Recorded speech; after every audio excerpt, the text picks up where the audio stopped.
ga itse dumelang go ga ya le dubenisa ke morama tlaopane ke mo kalobe ke mosimala go pamprestata ya tsaletseng go diphuphung tsa magogo seng diphuphung ke mabitla ba gaetso ya tsaletseng go motseng wa magogong ke la amogela mo gospel church what's neo, and today we have our guest, an author, international singer, songwriter, actor, and a speaker, content creator, presenter, founder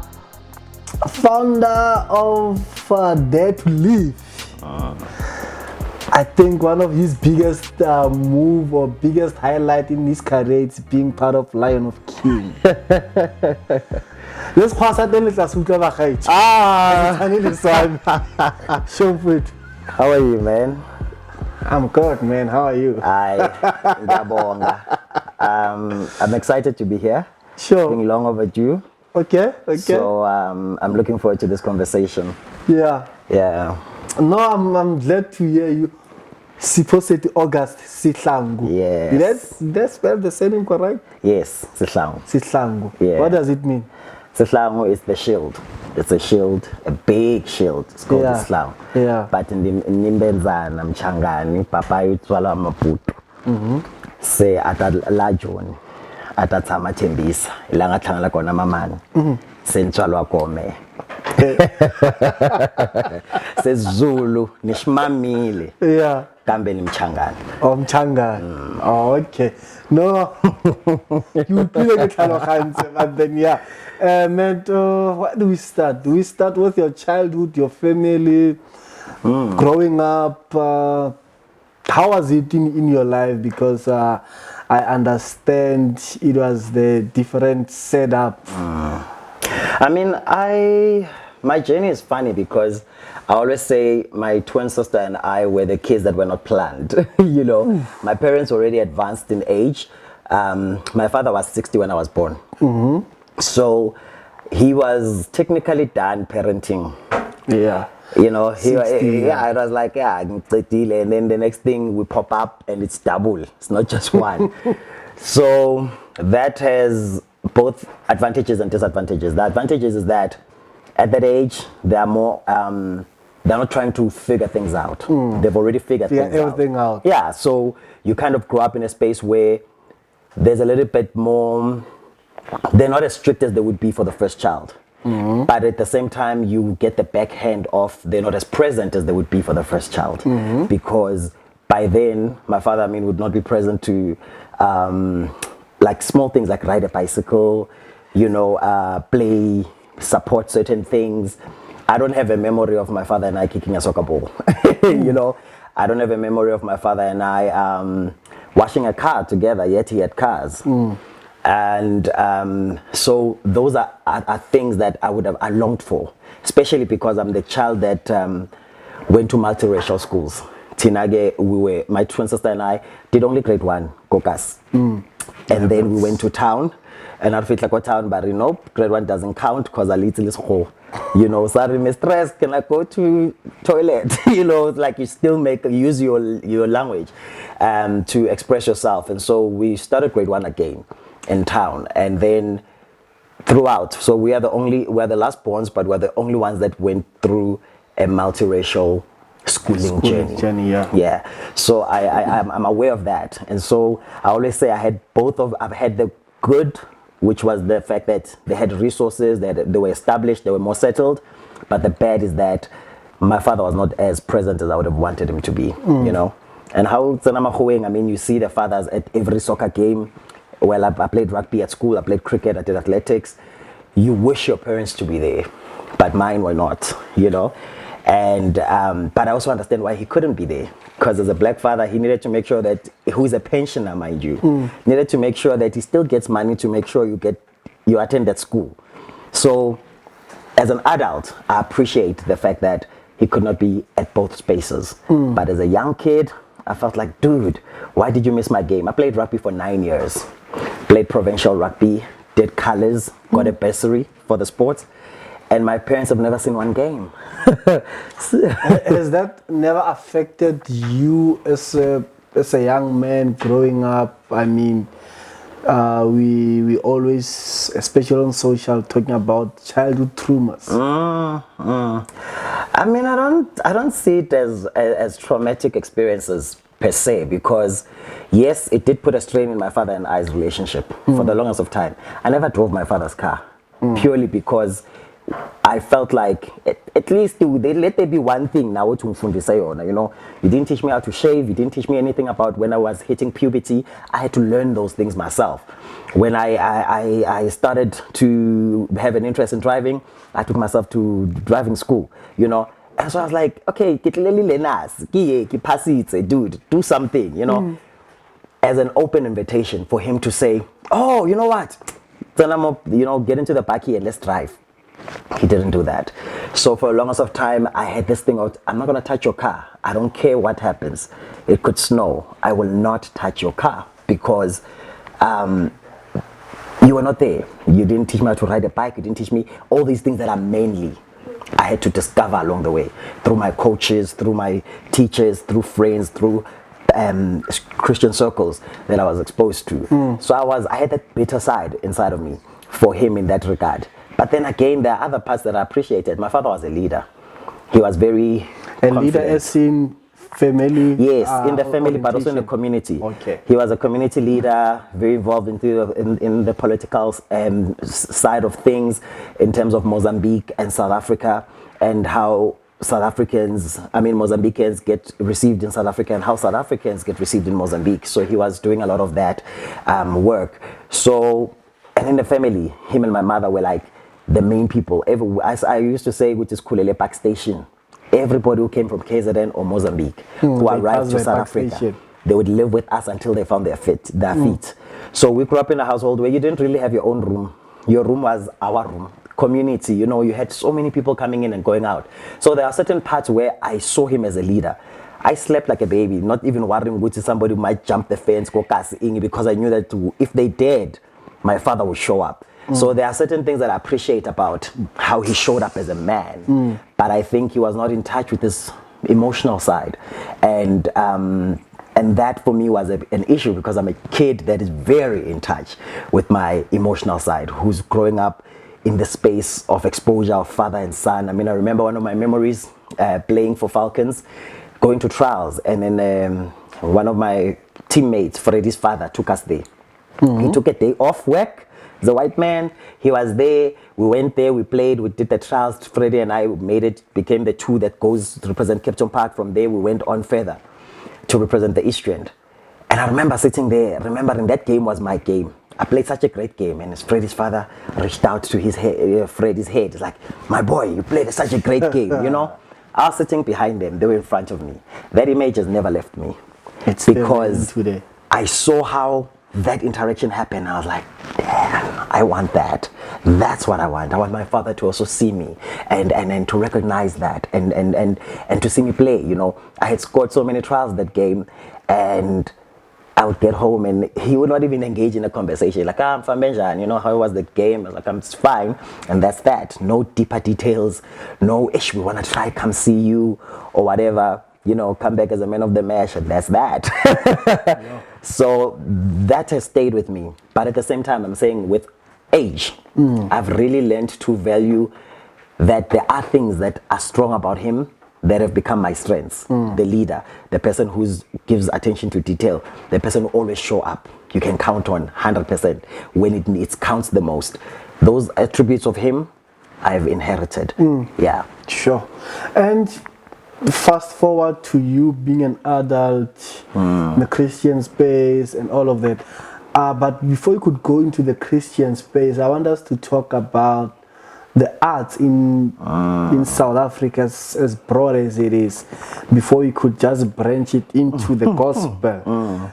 The arts, from you doing everything that you're doing, actor, presenter, in your experience, do you think the arts is being taken seriously in South Africa? Oh, no. Art is... The situation with arts in South Africans is a tricky one, purely because so many people are talented in this Are they country. talented? Because these days they are hired based on numbers. But there's a different conversation altogether. You're speaking about people who are hired, and we're speaking about people who are artistic. So that's another conversation. We can go there. But I'm just speaking generally. There's a lot of talent. That's you move true. around in our country, people just sing. Nje. I remember when I was working for the Lion King, which would sit in the canteen. There were people from Brazil, all these other countries, in the world. And then somebody would just start a song, canteen, South African, just a song, whatever. And then would just all come in harmony as if we've rehearsed.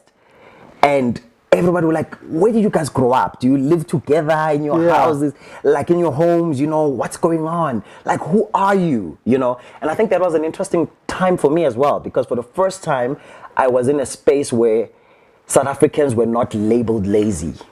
South Africans were not labeled just passing by or just doing things for nje. That's when I realized that art is it's our thing.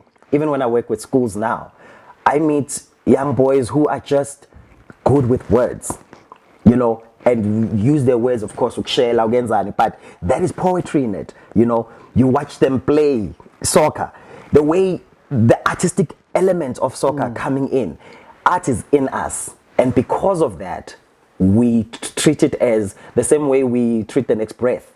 You don't think about the next breath until you need it. Until you can't breathe.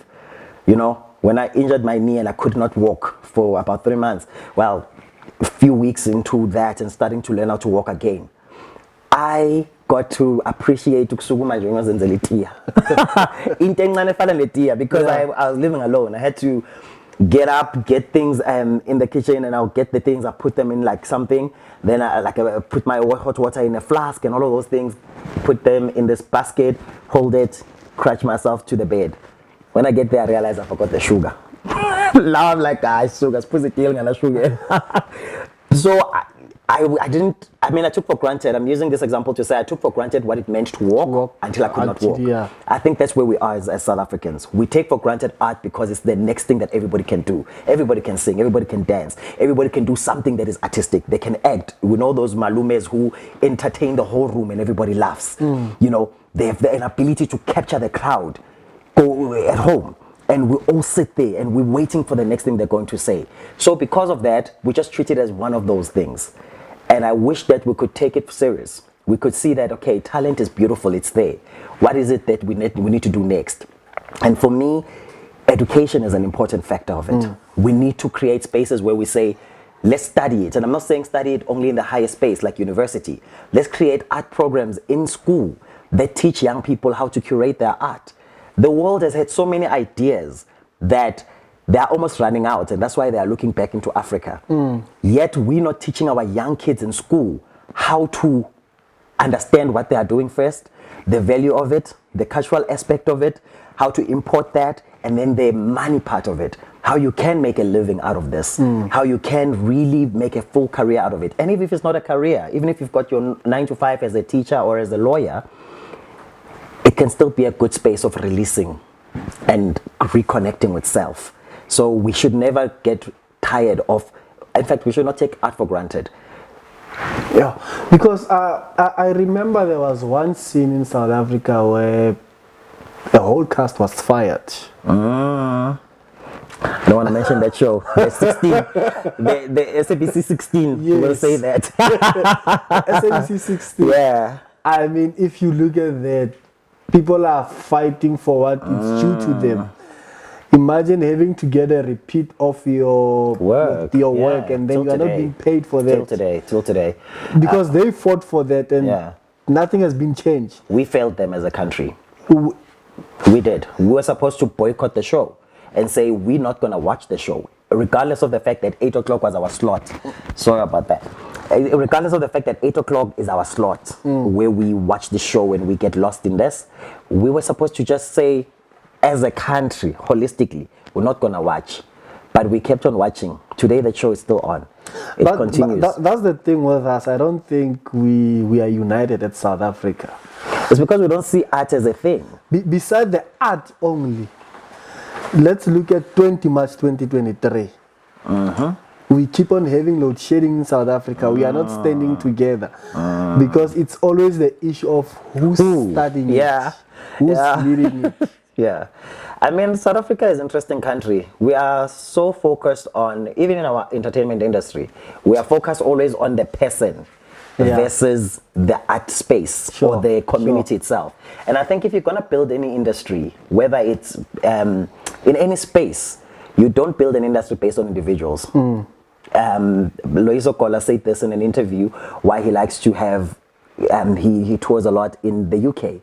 He says that there's such a heavy culture of comedy there that people don't go to a comedy club because there is a David Gow. Or go to a gospel concert because there's an iron and dance. They go to the concert because they want the gospel. It's a gospel gathering. We don't have that. That's why even in our Christian setup, everything that we do, even though we have the numbers, has not yet led to a space of a lucrative industry because we're still locked up in the individual. Is Rebecca there? Is Dr. Tumi there? If they are not there, I'm not coming. Until we get to a point of, it doesn't matter who's there, I'm coming. Then we can make an industry. Then we can really, because of now it becomes a culture. So it doesn't matter because you know that every weekend there's a show. And it doesn't matter who's on the show because people are in the culture of coming to shows. Then the industry grows because there's a supply and demand. But the minute you start making it, even today, you look at why soccer in this country has died. It's not only because of the talent or the way they are treating the business part of it, but it's because we got in that culture again of supporting teams. Back then, it was about soccer being played. But I can't support Pirates. Continue with the statement. It was because people wanted to watch soccer. People would go to the stadium just for soccer. It didn't matter. Some of them would find out when they get there. Osman today. But they wanted to be there because of the culture of just the sport. We don't have that.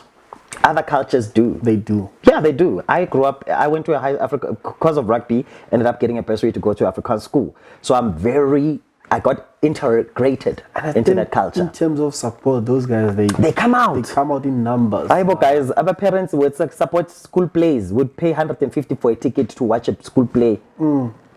They would come the whole week. The school play would play from Monday till Saturday. And Saturday the ticket will be double because it's going to be a gala evening and they still sell out. And how do you move to Germany? Germany, I moved to Germany through Lion King.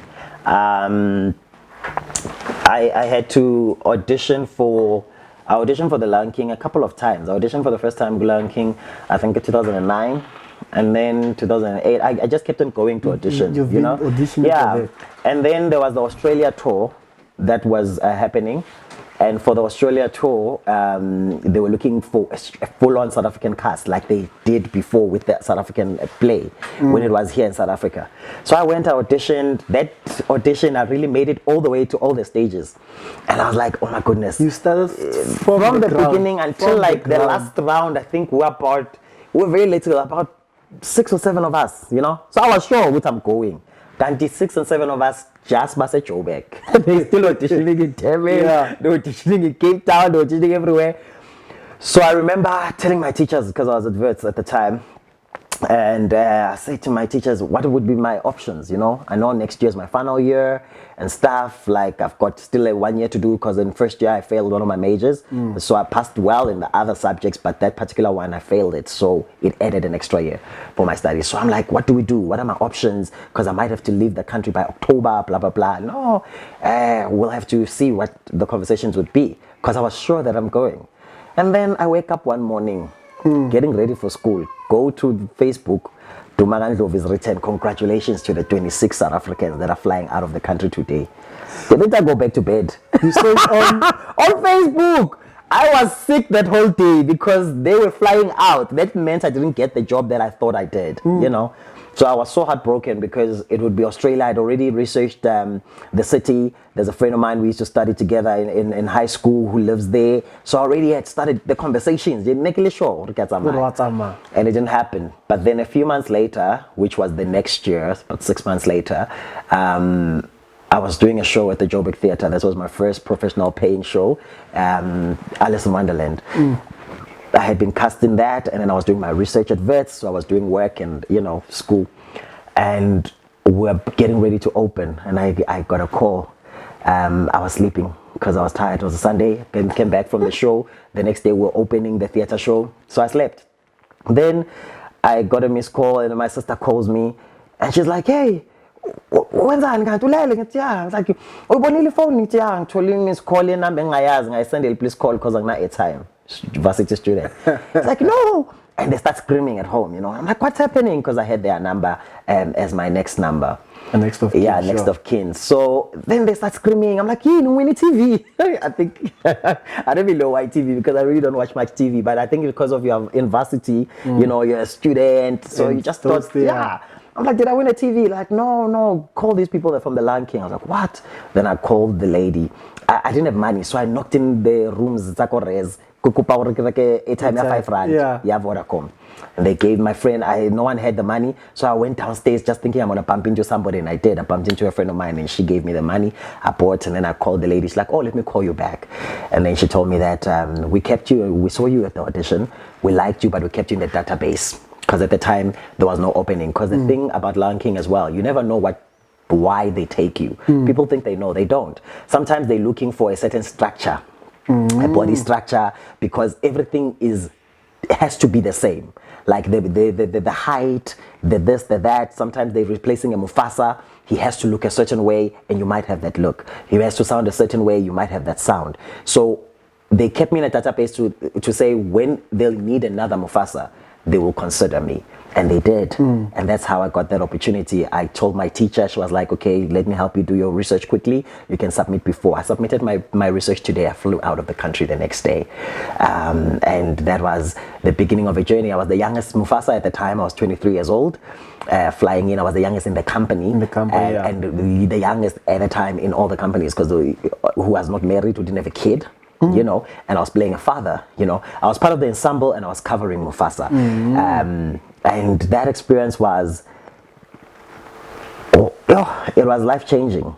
But why do you decide to come back home? I mean, one could say you are living, coming back to serious economy.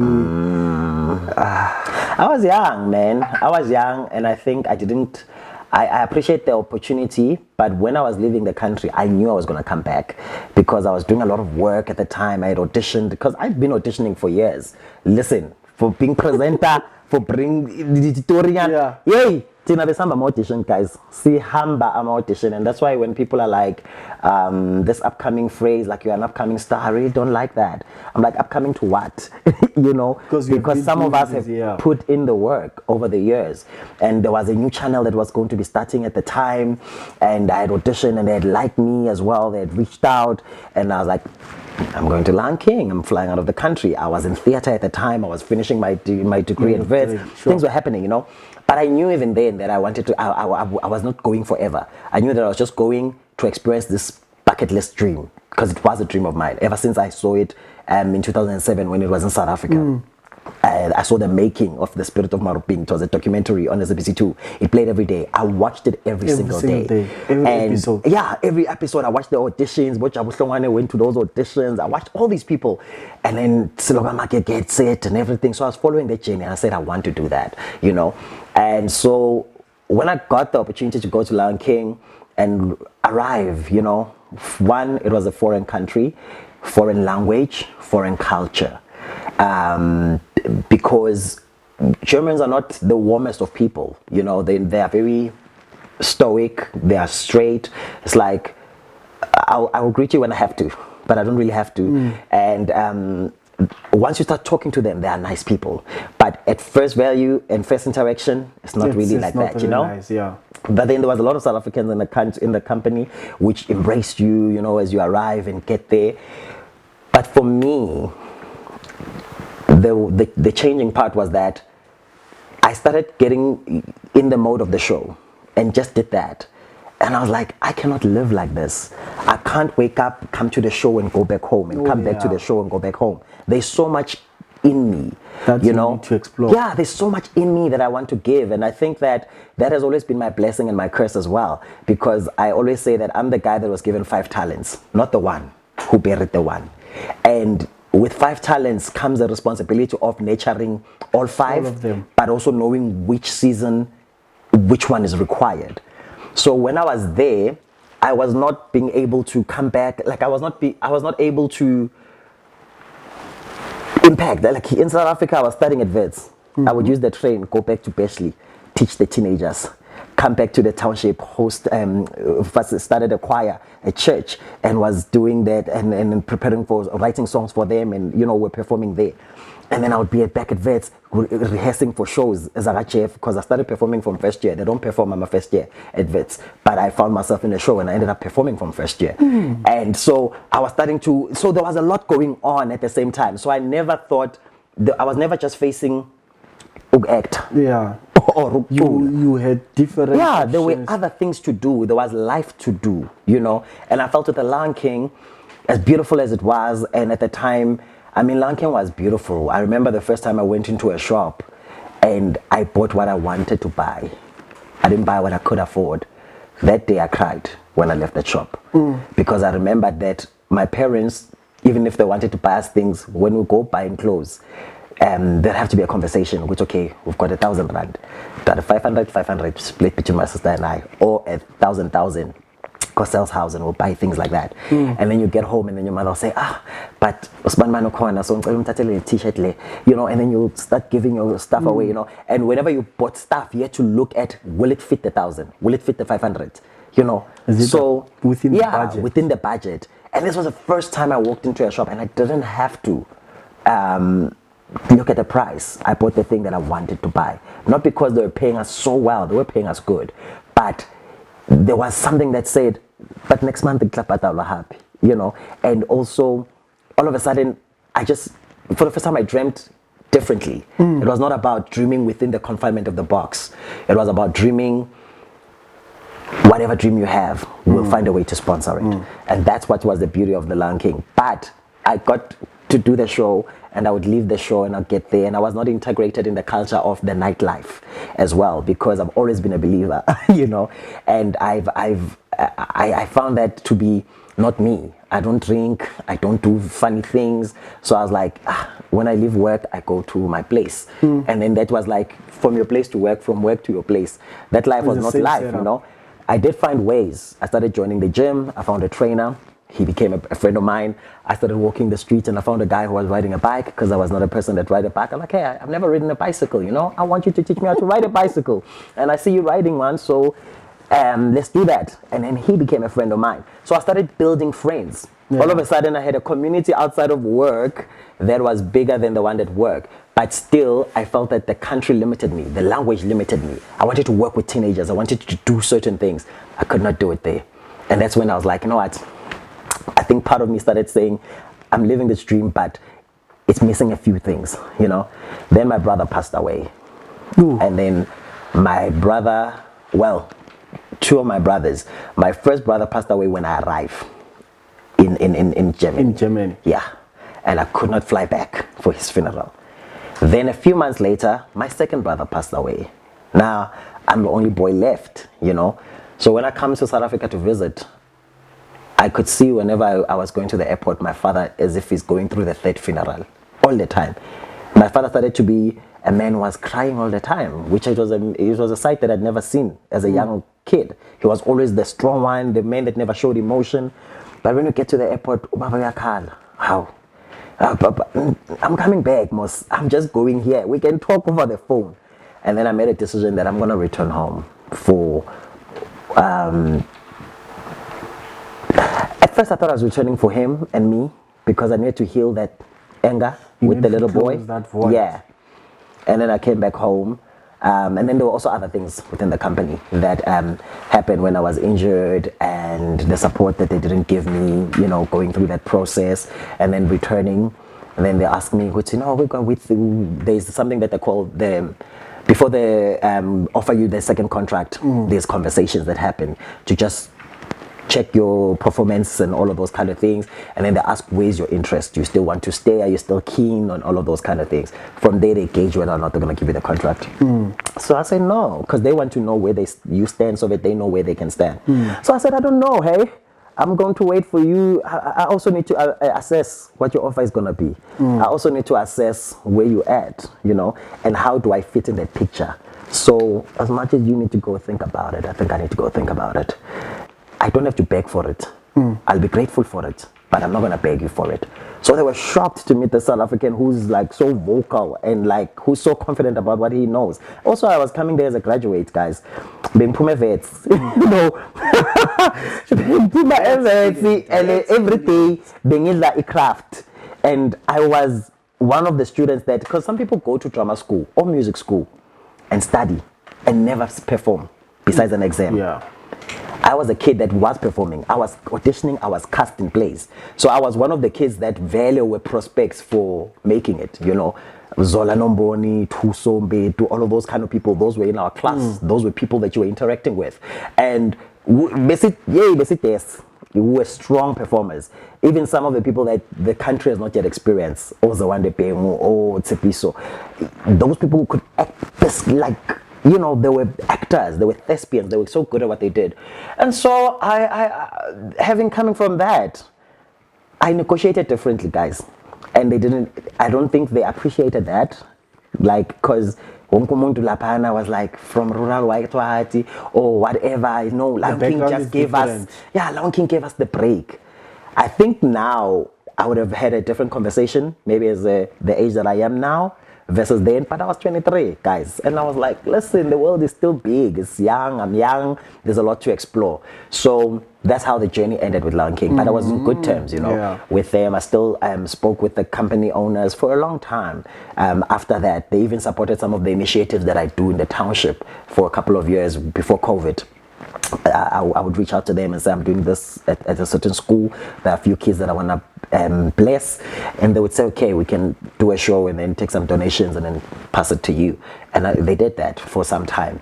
But after COVID, they're like, yeah, it's tough and all of those kind of things. So they couldn't do that. The conversation started to change. But also, I'm saying that to also say that I never burnt bridges, but I was never apologetic about who I am and what I bring to the table.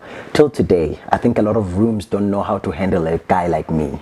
Because people always want you to be sorry or to be super like, wow, fage mina vele. Aye, guys. I will always be grateful for the opportunity, but don't make me feel like I'm bringing nothing to the table. I'm always bringing something to the table. And the work that I've put in over the years, whether it was, like I'm saying, I always say this, you know, I feel like I've never belonged in any room, but I had to be in every room. And I understood my function like that. I understood that outsider element. And that makes me also connect with people so deep. I really connect with people so deep. Sometimes so deep that they're like, whoa, relax. We're not like that. Like, you know, like, why would you even check up what's in a crane? Then I realize they don't know how to receive that. But I think that comes from growing up a lot of times being an outsider. In the Kasi, I was an outsider because I sucked at soccer, you know. And then be good at everything. No, I sucked at soccer. By then, I actually thought that I was not a sports player because I was growing up in the hood and I was Majita play soccer and I sucked at it. I sucked at a lot of things that they quote unquote make sure they out. But then I get into the suburbs and then my principal says, you are a big kid, you need to play rugby. I'm like, imagine, I'm not that guy. I didn't want to play, but because I was afraid to voice out at the time, I ended up finding myself playing rugby. Rugby introduced me to cricket. Cricket introduced me to rugby. Rugby introduced me to athletics, yeske, tennis. I started to do all these other sports. All of a sudden, I was like, nah, man, it's not that I was not a sports player. I was not a soccer player. And that's why I do the work that I do as well. I want to get into the township. I want to get into communities and say to young people, maybe you are just climbing a tree and you were never meant to climb a tree. How can we help you find a thing that you need to do to be able to find a voice and contribute to humanity? Me, through rugby, taught me to be part of community, taught me to work hard, to show up. So cricket introduced me to rugby. Rugby introduced me to tennis, to yeske, to tennis. To musicals, and even the schools that I ended up going into had musical plays. And that's when I made a decision. I was in grade 10 when I was cast in a play. I went to audition, at school, and the play was supposed to be, there was an African slave called Ahmed in this play. Okay. Yeah, and I was going to audition for that because I was like, I'm the black guy here who's a singer. Definitely they'll choose me. And when I did my audition, they actually came back and said, you know what, we want to give you Professor Bailey, who was a white character, but was a bigger character. And they were like, we would like your audition, want you to play Professor Bailey. And I was like, what? I'm thinking I'm playing this guy with 2 lines here and there. He's always walking but doesn't speak, and then he's going to have 2 lines. And I ended up playing Professor Bailey. And that also gave me confidence to say, maybe Kona Lentole, acting go, And I started doing that, and the school loved that character to a point where I would come to school the next day because we'd perform in the evenings, and I'd come to school the next day and everybody would recite my lines, like, oh, it's quite extraordinary. And they would repeat that, and I'd be like, wow. Then I really gained a lot of popularity with that. And I think I've made history even in school. I was the first student of color at my school in high school. Okay. To be deputy head boy. Voted by both white and black kids because it was a majority white school at the time. Yeah. And so I became the first student to become a deputy head boy, and I've also, my committee that I led became the committee of the year that year.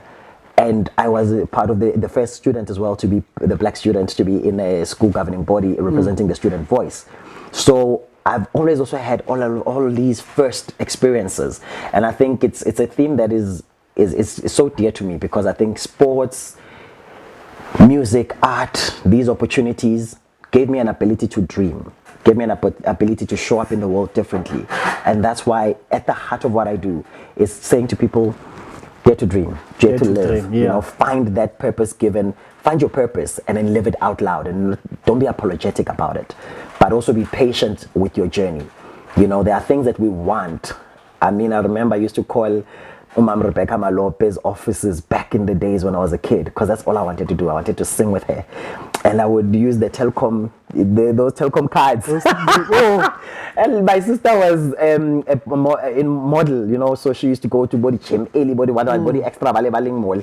So she found somebody that was like acquainted to Mom Rebecca at the time, was a manager or something, and she got the number, and she said call her. And I would call there at the office. I never really got to speak to her then. Only like many years later, when I was at Hope Alive, did I then get to connect with Noltando, and through Noltando I got to interview Umam Rebecca Malope. And even today I still have her on my phone and WhatsApp, but we don't talk like that because I respect people. I respect people like that. Yeah, the boundaries. But even that was like a journey. It's a full circle. So I look at that and I'm saying, be patient with your journey. Show up, do the best that you can do where you are, and then trust the process. Trust the process. Don't never let anything be below you in the process. But also, don't walk in the room being apologetic for what you bring into that room. Don't be apologetic. Yeah. You're a man with many talents. You sing, you act, you've been on, what's that thing?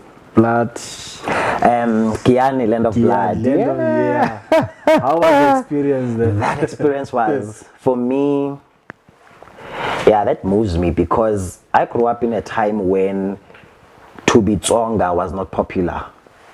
To be Tsonga was like, there was one Tsonga kid in our class who was always teased and bullied. And I always say that she became the reason why I became Tsonga. Because I grew up in a household where my father only spoke to us in Tsonga. You didn't speak anything to him, like we knew how to code switch at home. But her family, most of them lived there, so also because the mother tongue is strong, she's the one that nurses you and all of those kind of things.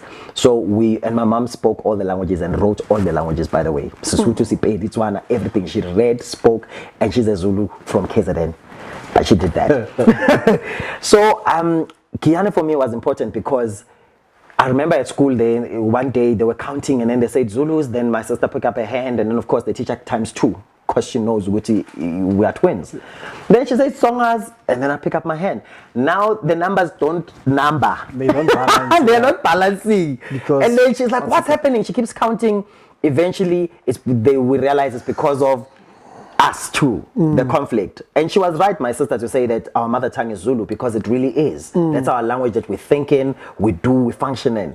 But I knew that at that time at school, I had a greater currency than that female friend. I mean, that girl who was in our class, who I'm not going to mention her name, but she was bullied a lot. And I knew that because we came from a home where we had both our parents, they did bring us in a motor school, and then like there were certain things that people perceived us to be a bit better.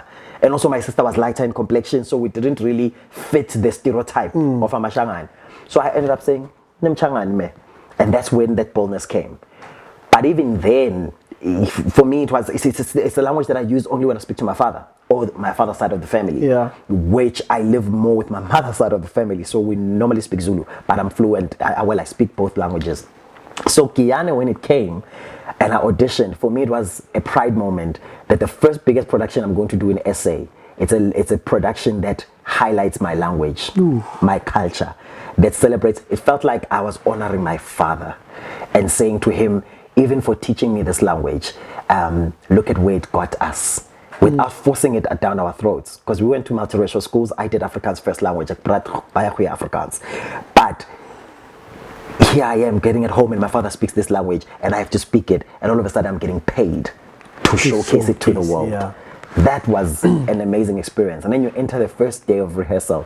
You've got Fumani Shilubano, who you've seen the whole time on TV as a Tsonga brand. You've got Abut Obet Baloi, who is the original Tsonga person, in the room. You've got Abut Charles. And then in that room, there was Auskendi Tamandebele, there was Yvonne Chaka Chaka. But everybody that walked in, Mam Iponi, everybody that walked in that room, they were not celebrities. It was the most welcoming room ever. I felt like, what is this? And my character dies in the first episode, by the way. My character dies in the first episode, but I felt God wanted me to have that experience, because people who do cameo roles would not have come in and become part of the table read. I was there from day one.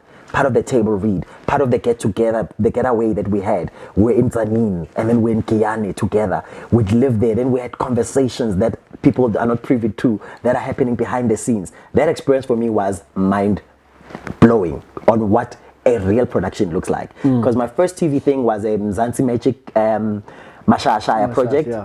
So Kiane was like a step up, SABC, it was a small character, but because of the way, it also, for me, I remember I was nervous with it. How am I going to do this? Because I've now done a lot of theater by then. I've done Alice in Wonderland. I've toured with an Already winning production. I've created all this character, but this was now me returning to TV, to on screen. And I was nervous. And Fumani said to me, lean into that theater background, lean into that experience. And I still think he's one of my best characters that I've played, which I will, as small as he is, because he allowed me to get into body, into what I wanted to do with him, the things the way I created that man. Even after he trended he was in first episode, he trended for like the whole 2 weeks, 3 weeks. And then people were calling Komgana Olonene to say we want him to be interviewed. And myself and Nyeleti, who was playing my wife, we went to get interviewed. Though I was dead, I was not part of that world anymore, but the character had such an impact that people wanted to connect with him. And so Kiane for me was, it still is the best thing that happened. I had hoped that they would keep the character, they would resurrect him or whatever. They never did. But So is it, do you feel like most of the actors or whoever needs to at least have a theater experience? I do think that performers need to have a theater experience, because it gives you a sense of theater is process. You don't, and I think that's why I was never doing an on-screen project, because on-screen you get a script today, you have to perform it tomorrow. Theater, we have 4 weeks of rehearsal before you see it. So you get to really we get to sit down around the table and break down things, and then you're like, no, this person, which is not on the script, you're like, no, this guy was raped by his father, that's why he acts like this. And then you start to find why he is a killer. You find a deeper story. That process is not there in TV. TV, it's too fast. So that's why you sometimes find that people can't even tap into certain spaces. In theater, I mean, I did a lot of children's theater, which means in one show I could play about 5 or 6 characters. So that means you have to find a different voice, a different body language, a different this, a different that. Those elements help you to really create these new beings that are not you. And I think TV sometimes robs us of that because it's so fast paced, you don't have the luxury of creating that. So I would say every performer should experience theater because they will see the pureness of art there. Not because it's superior than TV. I don't think so. I think it's a different medium. Yeah. Yeah. No, I hear you. TV. Date my family. How? Oh, that show. There were no girls around anywhere where you could share and No, it was not about sailing going to that show. When I watched that show and I decided to go there, I felt at that time that I wanted something. I've always been a risk taker. You know, I've always been a person who, funny enough, as I always say this, I'm an introvert with extrovert qualities. And so a lot of times I am with myself and to myself, but I always do this thing, like I'd go bungee jumping, for example. I would go do these funny things that are extreme, but then come back and be me, you know? So for me, Date My Family was a challenge, one, to do that. Something that you are exposing to your whole country in a process that could be intimate. Now you are going to experience it to the whole world. But I was specific about entering the show to say I'm only going to do it if I'm a bachelor. Because I also felt that people, even those that know me, really don't know me. They know me as, I meet somebody who knows me as a singer, and they can't imagine me as an actor. Sure. Or I meet somebody who meets me as a presenter, and they're like, "Where to lalo?" Kind of vibe, you know. I felt like that show would give me an opportunity for the first time to get everybody at the same time as an audience. And I say to them, this is me, guys. See me for me, including my family, to be honest, because people only know parts of you that you reveal to them. Yeah, that's and I true. thought the show would allow me to really show all of me to the world. And yes, I was single, and so it was important. I was like, if I do find somebody there, it would be great. Was it my primary aim? No, my primary aim was to tell my story. My primary aim was to say, this is who I am, and I'm here in this country. I exist. Guys like me do exist.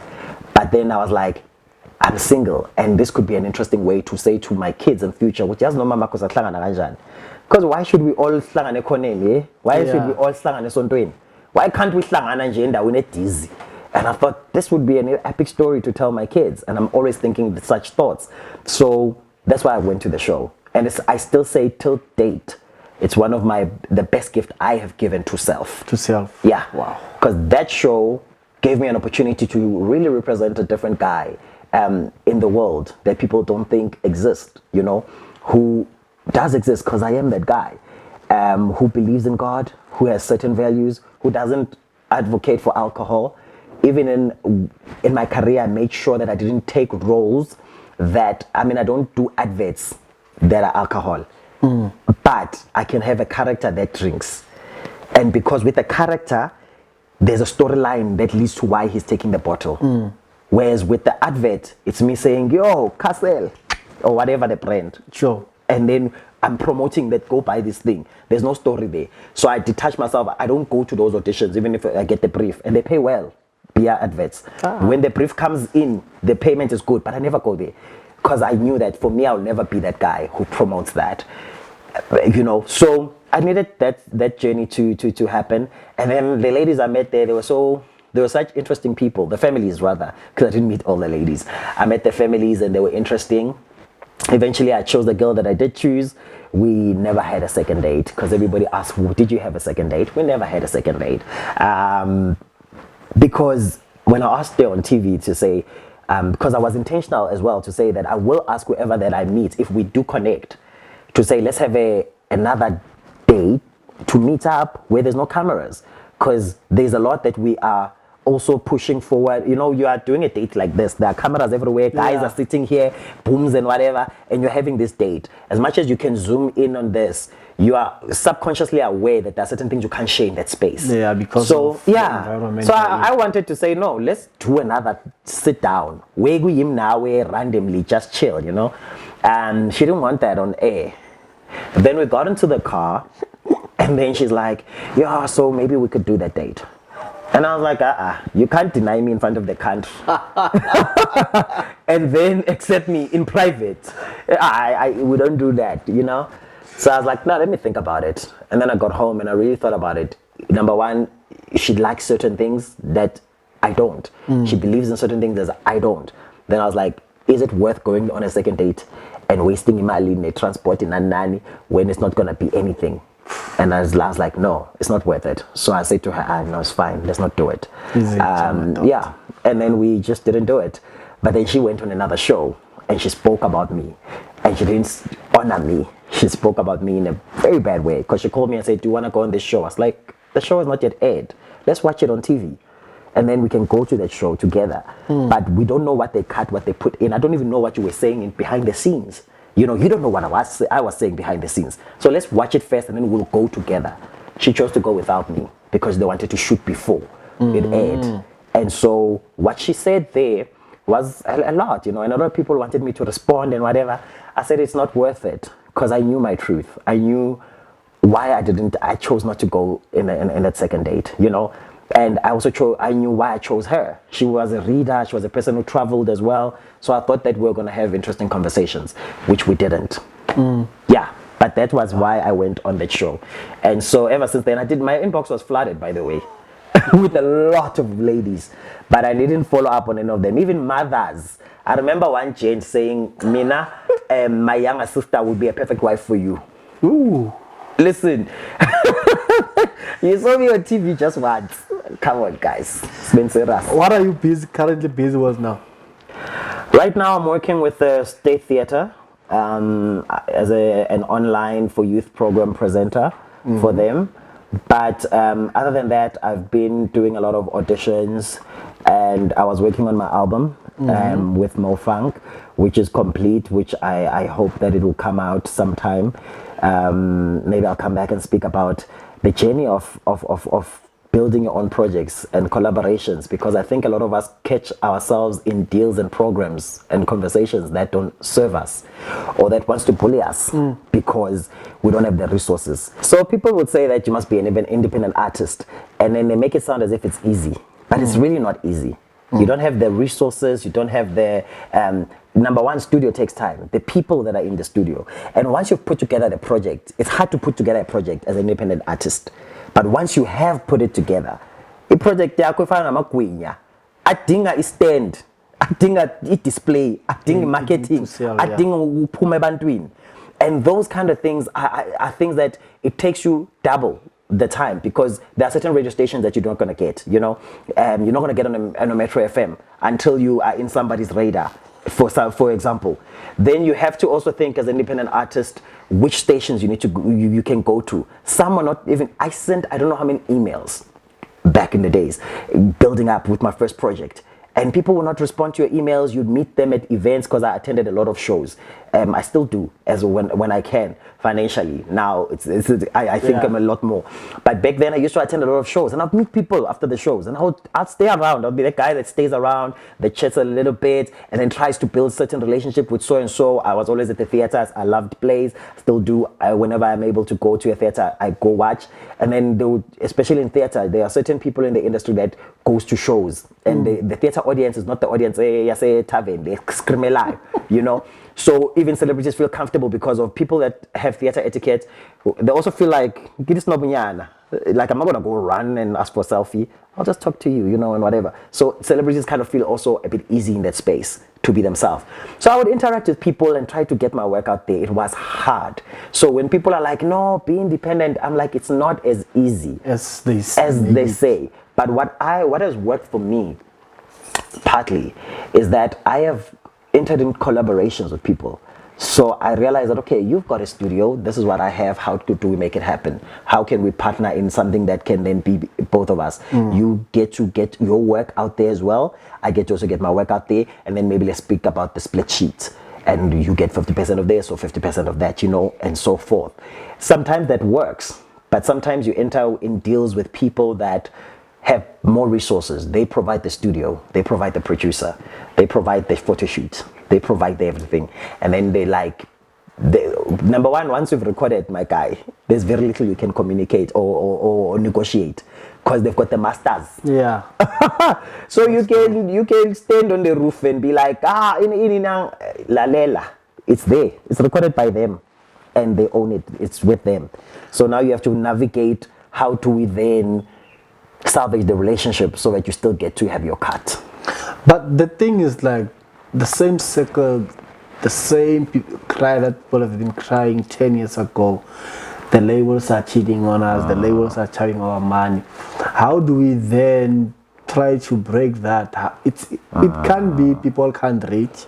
It can be people don't have lawyers. But then what seems to be the problem with the deals, the labels, and the artist? The problem is that, let's start with the lawyers. A standard lawyer will charge you 1.5 just to read through a contract.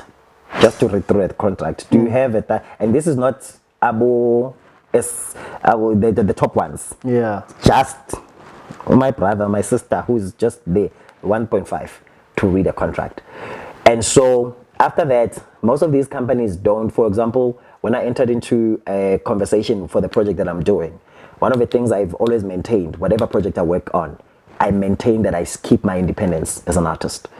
And then your music, does it belong to them, or it's a 70-30 deal? Yes, we do a split in terms of that. Okay. And then also the right for me to perform my music and be able to benefit from that as well. And then if should there be a sync deal or whatever that comes up, I still get a share within that. That kind of a setup. But it's easier to speak about these things, but there's really a lot of layers to it. And a lot of times the people, when they come to you who have the resources, it's a take it or leave it situation. I have walked out of more rooms than I can count in my one hand, because I've chosen to say no. I've chosen to say, okay, if it's a take it or leave it, I'll leave it. And maybe it has taken me longer to get to where I need to get to. I thought by now, as a person that I am, I would have my own talk show on TV. I thought I would have published my second book. I thought there's a lot. There's a show that I have a concept for, which is a talent-based concept that I've been working on for the past 4 or 5 years. I thought that would be out there already. It's not, because it's taking long because of it's on you. But what I've chosen to do in the process, I was volunteering in a radio station. And in that radio station, I chose to say, okay, what are the other things that I can bring on board? And then I created a show there, using the resources and the space there. And I was able to benefit from that as well. Like creating content. I'm always like, do as much as you can whilst you're going to where you're going. When you arrive there, today I'm an author. I'm a recording artist with the 3rd album coming up. Later this year, hopefully. And then, it's just hopefully. Yeah, no, I get that. So I always say that you just never know which moment will be your main moment. But in the moments building up to it, make sure that when you are in your process, every process you honor it as if this is the one. Honor it as if this is the one. You never know. I was honoring that with my radio show as if I was nationwide. The amount of work, passion, preparation I had on one show was crazy. And I could build it up. I could give it to you because I had document of everything. So it was not just a matter of I'm just sitting there, just thinking these things, and then I'm just going to blabber out. Research was properly done. Contacts, research. 2 weeks in advance, I'd have booked the guest for the next coming weeks. There was a lot of excellence to it that people didn't see. And I feel that sometimes that's why the people are like, you've been there just for a short while. I'm like, it's not how long you are there. It's what you do when you are there. The impact. It's the impact that you do during the time that you are there. Sure. And so after that, I've built so many relationships. I saw the journeh State theater, even there. I mean, I love theater. I love performing. But I'm there as a presenter. And now I'm there as a presenter. I go and I watch some of the shows and I watch their choir sing and I'm like, oh, that would be nice to do that, you know. And I watch this, but I also know at this stage of my journey, there are certain things as well that I have to allow to pass me. To pass you, yeah. To pass me. Yeah. Okay. Man, thank you for being here. There's a lot that could go on. The books, the music. But in conclusion, how can people get reach of you? Because you are doing a lot. You are the presenter, you host, you act. So I think if there's that moment in there where you can let me sell myself short.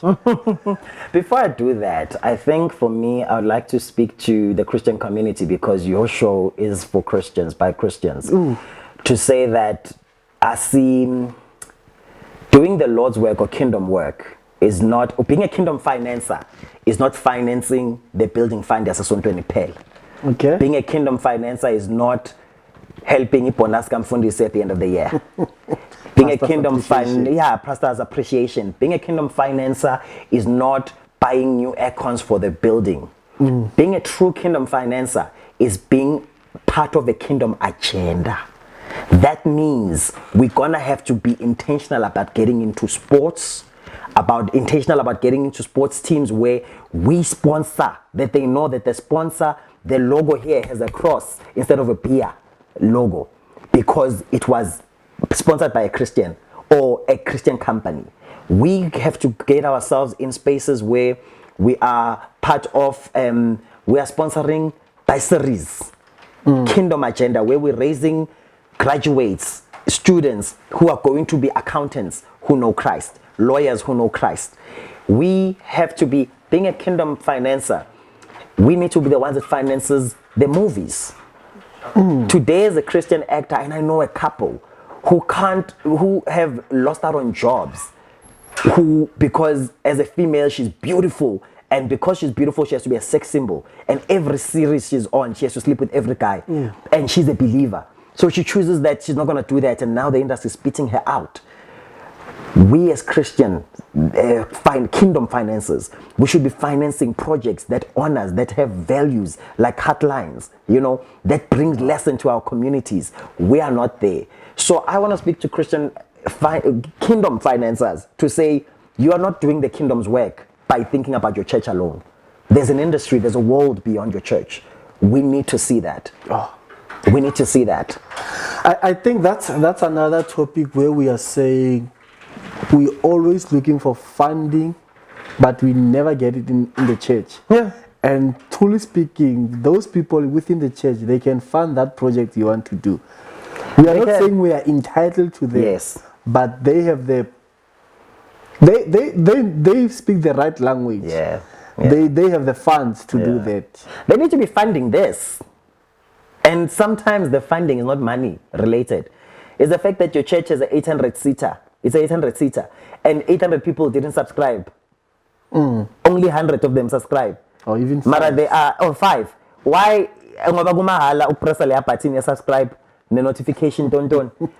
You know, I think it's that culture that we need to build. The more we do that, we make a difference. And then to artists out there, as I conclude, I want you to, I think it's important to give, I say this to my family all the time because I do a lot of work. Last week I was having a show and everything. I say to my friends and family that you are my friends and family.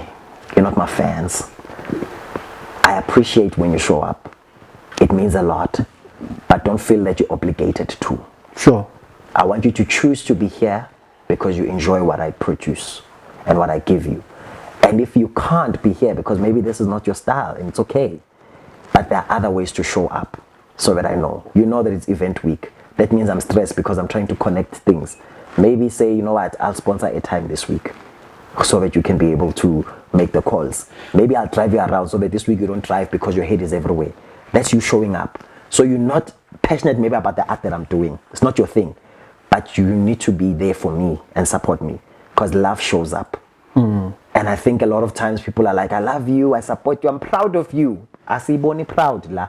Asiboni your actions. So I want to say to the family or the friends of an artist to say there are many ways to show up for your friend. Sometimes it is just that week changing your status so that your photo, your profile photo, is the photo of the event. That's all. It's a good support. Sometimes because you really do enjoy what he does, then go there and do it. My mother bought every book, every CD, everything I've ever done. She's never taken a single ticket for free. Even when my book was dedicated to her, she said to me, I'm going to buy it. I'm like, no, this copy, I'm going to give it to you. She said, okay, I'm going to buy 2 copies for other people. That's the woman that she is. She wanted to support the work that I was doing. She believed that much in what I was doing. So I want to say to people, do play your role. But then to us as the artist, I want you to give your friends and your community that talk. It's okay that if they don't like what you do. Yeah. Don't force people to say, because every episode. Maybe that's not their vibe. Maybe they like podcasts that speaks about money and business, and maybe that's not what you touch on. So give them the permission to still be friends and be family without holding it against them that they were not at your event, but they have to support you in one shape or form. If they don't show up, guys, I'm proud of you, doesn't work. It doesn't work. Otherwise, where people can find me, I'm on the road, I'm out there, you know. I'm looking for, on social media, I'm Sihlangu_SA on Twitter. But you know, it's also another thing. My Twitter handle, you also said it the last time, like, looking at your Twitter, nothing's happening here and whatever. And I found that Christian events organizers go to such pages and then they want to determine whether or not they want to use you. And I'm like, is it about numbers, really? Should it be about numbers? Can we really guarantee that if you are bringing in a so-and-so, that people are going to buy a ticket because it's so-and-so? I really don't think so. People buy tickets because sometimes they come to that particular show because it's a show. I'm going to use an example of awards without naming them. People go to the awards because they are nominated, guys. So who hosts that day, they don't care. They will be there. But for me, it's about look at who's doing what. I think sometimes Funis people might not see that you are there, but if you say, guys, I'm hosting this, he's hosting, I can come. Have you ever gone to a show because so-and-so was hosting? Trying to think who has been the host previously. You went there because you wanted to go to the awards or because you had a business in the awards of the day. It had nothing to do with the host. I'm trying to think. The same way they're using the same logic in TV today where they're like, so-and-so has got big followers, and you look at the ratings every month when they are published. Those numbers they have on their network, their social network, they are not on the show. Because some people just enjoy consuming the art of that person on Instagram and not necessarily on the stage. That's true. So for me, how to nurture talent in the spaces, look for people that are in the mix, who are already doing the groundwork, who are working, and then just give them that platform, because those people are actually building a genuine connection. Because the people that follow them, people who follow you, really follow you because they follow you, they're following the work and your growth. So when you are doing something, we are coming up because it's you. And we see that. Sometimes these big numbers, they fool you to think the work is being done when it's not, and they've never translated. I promise you. Somebody must prove me wrong. I think we'll have to do a somebody must prove me wrong. Somebody must prove me wrong. I've been in this game for long enough to see that the numbers have never translated. But anyway, I'm around, and then people can book me for whatever they want. You know, as a singer, as a coach, as a friend, they can book me because I'm a giver. When I know your work and I consume your content and I spend a bit of time with you, I'm that irritating guy who'll say, you know, I've got this idea that you see, you know, I saw this. When I wake up, I send a 10-minute voice note. Just a 10-minute voice note. I do that with everyone. I'm like, yo, dude, you know, guys, I just woke up. It's not even from a gang. So I do that, and I think that because I'm a giver, and I've learned that every time I enter a room, you really are receiving the gift. And so I'm going to give that, and that's why sometimes it becomes strange, but I always want to see everybody progress, you know. I don't look at people as competition. I look at people as fellow students and teachers. I enter rooms as a student and a teacher. That's true. Sure, you know, sure. I'm a teacher because I've lived and I've experienced certain things, and so there's something that I will give to you that you might not have. But I'm a student because you've lived too, and there's something that you might give to me that I don't have. And that's that. I think we're gonna have to have a part 2 someday to talk about a lot of other things. But thank you for hosting me.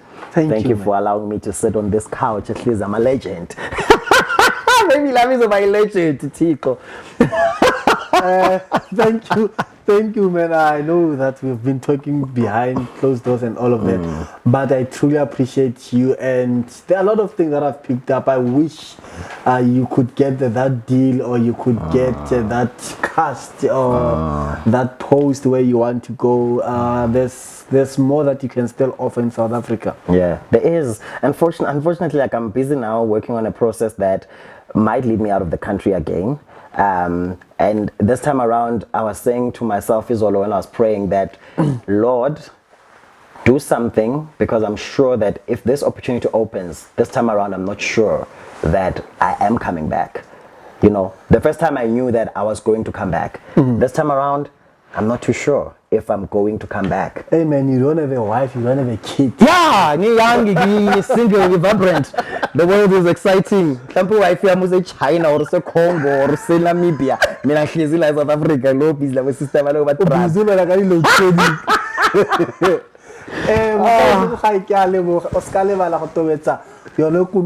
Subscribe, or you can join us and then you just donate something to the channel so that, hey man, we could grow. Not only grow in numbers, but grow in financial aspects of life also. From Namurama Taupan, Moratipa, Mokalube, Musimala Pam Prestat, 8566. Kere, Kitala, happy on the next episode. I will hot. It's on.